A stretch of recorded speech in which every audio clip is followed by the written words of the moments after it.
Olha só, já faz mais de um século que a Primeira Guerra Mundial acabou. Mas acredite, os efeitos dela a gente sente até hoje no nosso mundo. Nessa nossa conversa, vamos mergulhar na história da chamada Grande Guerra para entender como um conflito que muita gente achava que nunca ia acontecer simplesmente redesenhou o mapa do planeta, mudou economias e até nossa própria ideia do que é uma guerra. Para a gente começar a ter uma dimensão do que foi essa guerra, vamos olhar para o custo humano dela, mas de um jeito muito visual. Em 2014, para marcar os 100 anos do início do conflito, uma instalação artística lá em Londres simplesmente parou o mundo. 888.246. Esse número, claro, não é aleatório. Ele representa a quantidade exata de papoas de cerâmica que foram plantadas, uma por uma, formando um mar vermelho em volta da Torre de Londres. E a papoula não foi escolhida por acaso. Essa flor era uma das poucas coisas que conseguiam brotar naquela terra toda revirada pelas batalhas. Então, cada uma daquelas flores é um tributo, uma homenagem a uma vida perdida. Agora, a grande pergunta é: como a Europa chegou nesse ponto de devastação? Para entender a guerra, a gente precisa voltar um pouquinho no tempo, para uma época que parecia ser de pura tranquilidade e otimismo. Uma calmaria que, na verdade, escondia uma tensão que estava prestes a explodir. A virada para o século XX ficou conhecida como a Bela Época. A Bela Época. Imagina só, Paris toda iluminada com luz elétrica, os primeiros carros nas ruas, o cinema começando a aparecer. A sensação era de que a humanidade tinha encontrado o caminho para um futuro de paz e progresso sem fim. Mas, por baixo de toda essa superfície de otimismo, o cenário era bem diferente. Existiam rivalidades antigas, uma corrida maluca por colônias na África e na Ásia e, para completar, um nacionalismo cada vez mais forte que ameaçava quebrar os grandes impérios. Era um verdadeiro barril de pólvora. E isso nos leva a um conceito-chave para entender tudo: a paz armada. É um nome meio contraditório, né? Mas era exatamente isso. Oficialmente, os países conversavam e mantinham a paz. Só que por baixo dos panos, todos eles estavam investindo fortunas em armas novas e formando alianças secretas. A paz não era mantida pela confiança, mas pelo medo do que o vizinho poderia fazer. E aqui a gente vê o mapa dessa divisão. De um lado, tínhamos a Tríplice Aliança, com Alemanha, Império Austro-Húngaro e Itália. Do outro, a Tríplice Entente, com Reino Unido, França e Império Russo. A regra do jogo era bem clara. Se atacassem um, era como se atacassem todos os seus aliados. A Europa estava literalmente sentada nesse barril de pólvora. Só faltava a faísca.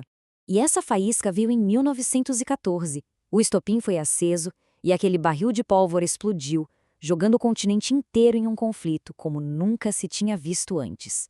O que deu início a tudo foi o assassinato do arquiduque Francisco Ferdinando e da sua esposa lá em Sarajevo. O assassino era um estudante ligado a um grupo nacionalista da Sérvia, e esse atentado foi a desculpa perfeita que o Império Austro-Húngaro estava esperando. O que aconteceu a seguir foi um efeito dominó implacável. Olha só a sequência. A Áustria-Hungria declara guerra à Sérvia. Na mesma hora, a Rússia, que protegia a Sérvia, já mobiliza seu exército.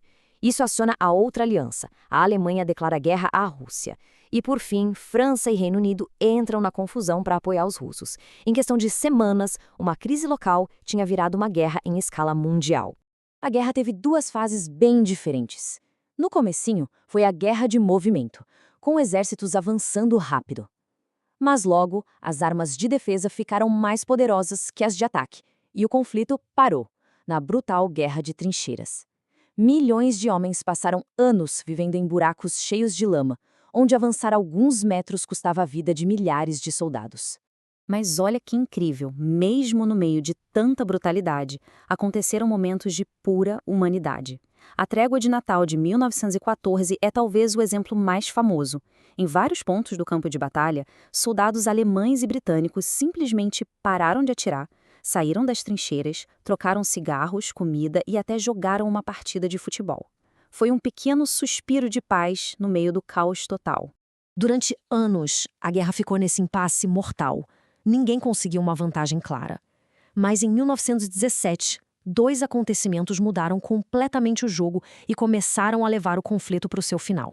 Primeiro, a entrada dos Estados Unidos na guerra. Eles tinham ficado neutros até então, mas quando os submarinos alemães afundaram navios americanos, não teve mais jeito.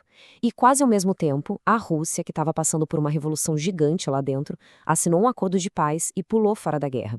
Isso mudou todo o cenário no fronte oriental.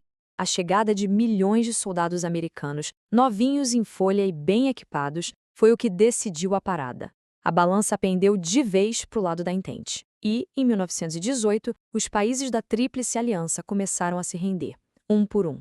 A guerra tinha finalmente acabado. O principal acordo que selou a paz foi o famoso Tratado de Versalhes. E aqui tem um ponto fundamental.